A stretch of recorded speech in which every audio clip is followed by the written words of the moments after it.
स्पष्ट केलेलं आहे की ज्या प्रकारे तुम्हाला परवानगी नाही त्या प्रकारे तुम्हाला तिथं बसण्याचा आणि राहण्याच्या बाबतीमध्ये न्यायालयाने आदेश देण्याचा प्रश्नच उद्भवत नाही। त्याच्यामुळं आज एक गोष्ट नक्की झालेली आहे, माननीय न्यायालयाने संविधानाच्या आर्टिकल 226चा देखील सकाळच्या सत्रामध्ये उल्लेख केलेला आहे।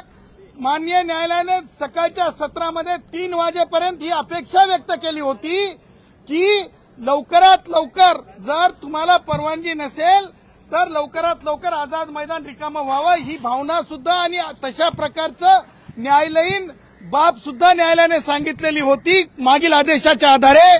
परंतु आज असं सांगण्यात आलं जरंगेंच्या वकिलांच्या वतीनं की राधाकृष्ण विखे पाटील त्यांना भेटणार आहेत आणि त्या अर्थानं उद्यापर्यंत ऍडजस्ट करावं जरंगेच्या वतीनं विनंती करण्यात आली।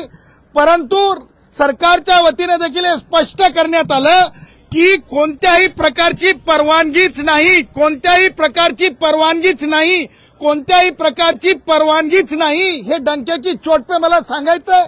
त्या पुढे जाऊन मला तुम्हाला सांगायचंय की परवानगी देण्याचा प्रश्न सुद्धा उद्भवत नाही भविष्यात सुद्धा। त्याचं कारण असं आहे की हंगर स्ट्राईक म्हणजेच आमरण उपोषण करण्याबाबत नवीन जे रूल्स आहेत 2025चे त्याच्यामध्ये कायद्यातच अंतर्भूत नसल्यामुळे जरंगेला आमरण उपोषण म्हणून तिथे बसणं हे सुद्धा कायद्याशी संमत नसल्यामुळे उद्यापर्यंत म्हणजे न्यायालयाने कोणत्याही प्रकारे उद्यापर्यंत राहा तिथं असं म्हटलेलं नाही।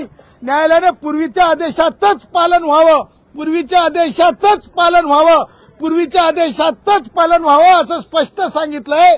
त्यामुळे जरंगे आणि जे कोणी बेकायदेशीर लोक तिथे बसलेले आहेत त्यांनी तातडीने मला अशी अपेक्षा आहे की उद्याच्या सुनावणीच्या आधी ते रिकामं करतील। सर पण हे सरकार या आंदोलनाला बळी पडतंय का? सरकार आंदोलनाला बळी पडतंय का? ज्या पद्धतीने सरकारचे लोकप्रतिनिधी या आंदोलनाला भेट द्यायला जातात सकारात्मक पद्धतीने या आंदोलनाकडे बघतात, सरकार बळी पडतंय का आंदोलनाला? मुद्दा असा आहे अगोदर कोणत्याही आंदोलनाला परवानगीची आवश्यकता असते आणि ते कायदेशीर परवानगीची आवश्यकता असते।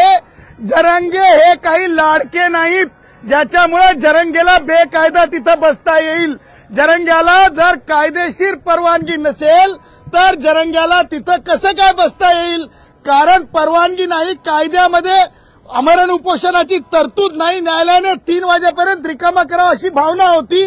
यापूर्वीचे 2 निकाल जे आहेत जे अमित साहनीच्या म्हणजे निकालाप्रमाणे सर्वोच्च न्यायालयाच्या जे आहे तिथे लोकांना त्रास होणार नाही अशा प्रकारच्या आंदोलनाची अपेक्षा आहे। हे सगळं लक्षात घेता जरंगेला उद्याच्या तारखेपर्यंत जे आहे कायदेशीर कारणानं तिथून रिकामा करावं लागेल आझाद मैदान, आझाद करावं लागेल आझाद मैदान, आझाद करावं लागेल आझाद मैदान, आझाद करावं लागेल आझाद मैदान, कारण जरंगे तिथं बेकायदेशीर बसलेला आहे। परिस्थिती निवडली आहे का असं राज्य सरकारने म्हटलंय का? गर्दी कमी झाली, गाड्या कमी झाल्या?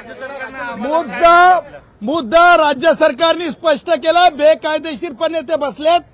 कारण राज्य सरकारच्या वतीनं स्पष्ट सांगण्यात आलं त्यांच्या परवानग्यांचा जो अर्ज आहे तो अर्ज जे आहे निकाली काढण्यात आला, परवानगी नाकारण्यात आलेली आहे। त्याच्यामुळे जरंगेच्यासाठी कोणतेही कायदेशीर दृष्ट्या आज तारखेला जरंगे तिथे कायदेशीर आहेत असं होत नाही। Jarange illegally occupied in Azad Maidan आहेत, illegally occupied in Azad Maidan, illegally occupied in Azad Maidan आहेत। परंतु आता हैदराबाद गॅजेट जे आहे ते लागू करा अशी मागणी जरंगे।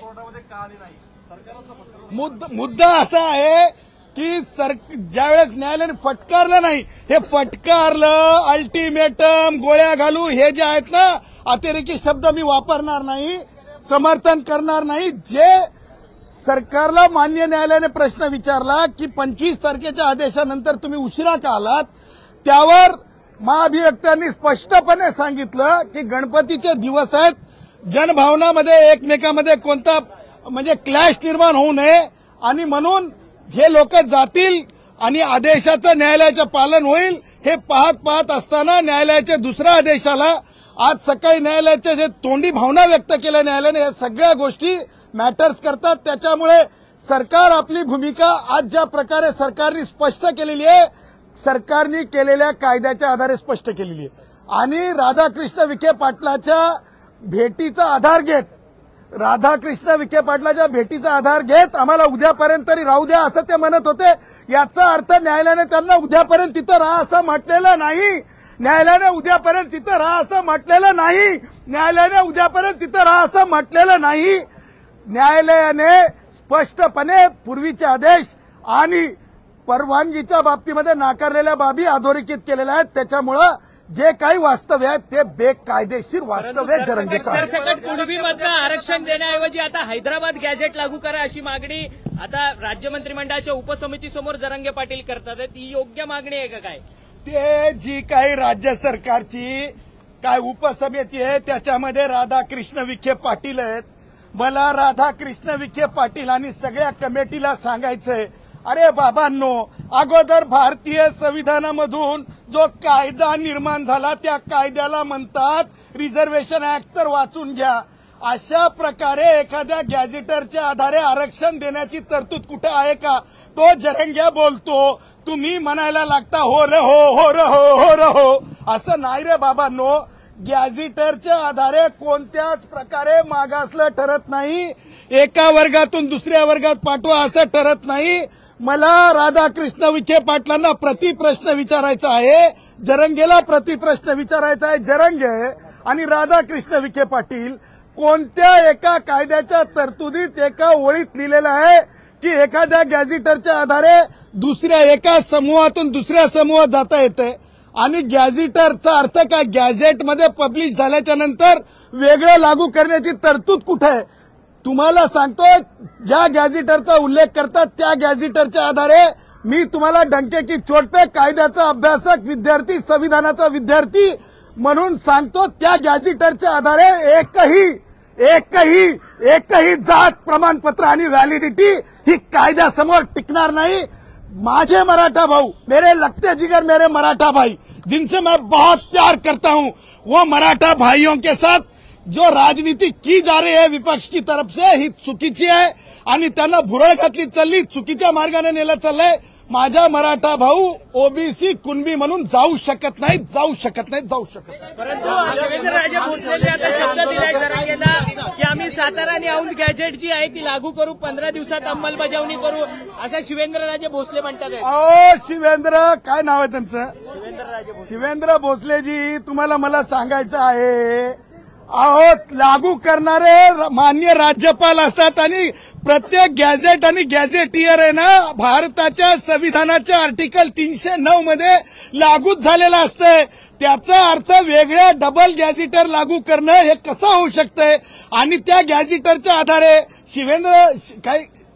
शिवेंद्र भोसलेजी असतील किंवा आमच्या राधाकृष्ण विखे पाटील असतील, त्यांनी सगळ्यांनी मला असं वाटतंय की एकदाचं संविधान विषयक प्रशिक्षण 8 दिवसाचं पूर्ण करून घ्यावं. ज्या 58 लाख नोंदी सापडल्या त्याच्या व्हॅलिडिटी द्यायच्या अडकलेल्या आहेत आणि त्या तात्काळ व्हॅलिडिटी द्या अशा पद्धतीची मागणी करतायत आणि विखे पाटील त्यांना समर्थन देताना पाहायला मिळतं. अहो तुपे, तुम्हाला मी सांगतो, विखे पाटलांचं नाव घेऊन मला काहीतरी प्रश्न विचारू नका.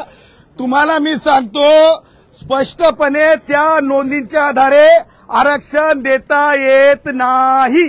त्या नोंदींच्या केवळ नोंदीच्या आधारे ते कोणत्याही कायदेशीर दृष्ट्या मागास ठरवता येत नाही. आणि कोणते कुणबी मागास आहेत माहिती आहे का तुम्हाला सगळ्यांना?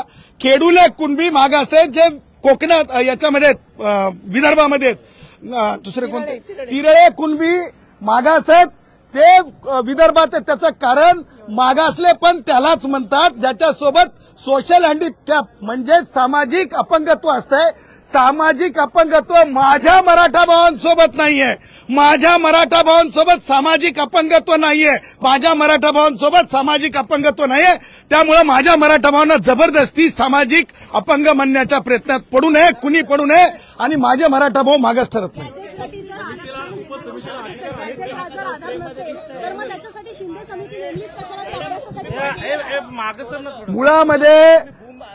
मुळामध्ये माननीय निवृत्त न्यायमूर्ती संदीप शिंदे यांची जी समिती आहे, मला माहित नाही काय अभ्यास करतीये, परंतु मला एवढं माहित आहे की माननीय न्यायमूर्ती संदीप शिंदे साहेबांना माधुरी पाटील विरुद्ध कास्ट स्क्रुटिनी कमिटी ठाणे ही जजमेंट माहित आहे की कोणत्याच परिस्थितीमध्ये आजोबाला प्रमाणपत्र मिळालं म्हणून नातीला मिळू शकत नाही.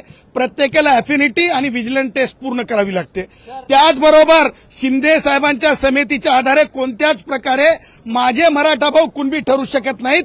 कारण एकदा नाही तीन वेळेस सर्वोच्च न्यायालय, उच्च न्यायालयाने, सर्वोच्च न्यायालयाने सांगितलं मराठा आणि कुणबी वेगळे आहेत. अहो विखे पाटील, अहो ऐका अहो नाही, मी ते शब्द वापरणार ते जरंगेच्या तोंडी टाका. मी अहो विखे पाटील तुम्ही असं काही का चुकीचं सांगता. आम्ही विरोधक आहोत, आम्ही देता येत नाही म्हणतो, कुणबी मराठा एक नाहीत म्हणतो. गॅझेटरच्या आधारे मागास ठरवण्याची प्रक्रिया तुम्हाला करता येणार नाही. आणि विखे पाटील काय म्हणतायत ते त्यांच्या ज्ञानाचा भाग आहे. 1 महिन्यात जीआर काढतो म्हणतात. कशाचा जीआरच्या आधारे आरक्षण? राज्यपालांची सही घेतो म्हणतात गॅजेटवरती. मी तुम्हाला विखे पाटील काय म्हणतायत, मला त्यांच्या विचाराची कीव येते, मला विखे पाटलांच्या बोलण्याची कीव येते, विखे पाटलांचं बोलणं मी जीआर काढतो. जीआर असत नसते आरक्षण देण्यासाठी, कायदा असते, त्याला ऍक्ट म्हणतात. विखे पाटील, मला असं वाटतं विखे पाटलानं, कमल किशोर कदमनं, DY पाटीलनं, पतंगराव कदमनं यांनी माझ्या मराठा भावांना त्यांच्या जवळ असलेल्या मेडिकल इंजिनिअरिंग कॉलेजेसमध्ये आधी शिकायची मुभा आणि नोकऱ्यांची संधी द्यावी आणि त्याच्यानंतर दुसऱ्या गोष्टींवर चर्चा करण्यासाठी पुढे यावं. हे विखे पाटलांसाठी हा मुख्यमंत्र्यांचा निर्णय असं वाटत नाही का? ज्या पद्धतीने मुख्यमंत्र्यांसोबत विखे पाटलांची चर्चा झाली आणि त्यानंतर हा सगळा गॅजेट अंमलबजावणीचा निर्णय येतोय. गॅजेट ही अंमलबजावणी असती पत्रकार साहेब. गॅजेट ज्या दिवशी पब्लिश होते त्या दिवशीच ते अंमलबजावणीत येते भारतीय संविधानाच्या आर्टिकल 309 नुसार. आणि राहिला प्रश्न जे आहे मागासलेपणाचा आणि सर्टिफिकेट देण्याचा, दोन्ही गोष्टी विखे पाटलाच्या म्हणण्यानुसार होऊ शकत नाहीत. कारण लक्षात ठेवा, सामाजिक मागासलेपण जे असतंय ते माझ्या लोहार भावांसोबत आहे, सुतार भावांसोबत आहे, वंजारी भावांसोबत आहे, बंजारा भावांसोबत आहे. माझ्या जे कोणी कष्टाळू, जे कोणी सामाजिक अपंगत्वासोबत कष्ट करतात, ज्यांचे घाम गळतात त्यांच्यासोबत आहे. त्याच्यामुळे विखे पाटलाच्या म्हणण्यानुसार काही होऊ शकत तर आता तुम्ही म्हणाला की मराठा बांधवाबद्दल प्रेम आहे हो, वगैरे, आहे. पण मराठा बांधवांना सरकार फसवतंय का असं वाटतंय का? नाही, सरकार फसवत नाही. उद्धव आणि राष्ट्रवादी काँग्रेसचे वयोवृद्ध पुढारी शरद पवार यांची ख्याती आहे, त्यांचं राजकारण करण्याची पद्धती आहे. जेव्हा महाराष्ट्रामध्ये अदरद्यान मराठा मुख्यमंत्री असतो त्यावेळेस एक नरेटिव्ह तयार करतात. जसं लोकसभेला संविधान खतरे में म्हणलं होतं, त्याच प्रकारचा नरेटिव्ह तयार करून आज हे दाखवायचा प्रयत्न करतात की मराठ्यांच्या विरुद्ध सरकार आहे. त्यांची कळीचा मुद्दा जो आहे या विपक्षच्या लोकांचा तो आहे की ब्राह्मण समाजाचे मुख्यमंत्री आहेत, हा कळीचा मुद्दा आहे.